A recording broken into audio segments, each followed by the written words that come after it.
আচ্ছা, আমার এই হাতে আছে হচ্ছে হাতা, এই হাতে আছে হচ্ছে ডালঘুটুনি।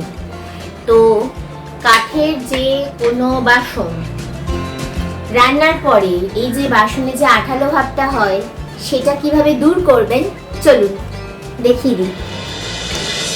এখানে আমি জল গরম বসিয়েছি, এখানে আমরা এবার লেবুর রস যোগ করব।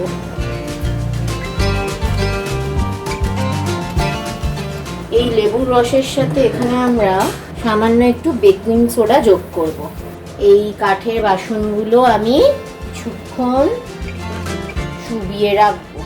এই যে এখানে আমি কাঠের বাসনগুলো ভিজিয়ে রাখলাম, কিছুক্ষণ পর বাসনগুলো এখান থেকে তুলে লিকুইড যে সোপ হয়, মানে লিকুইড যে ডিশওয়াশার হয়, সেইগুলো দিয়ে ভালো করে ধুয়ে নিলেই আঠালো ভাব চলে যাবে।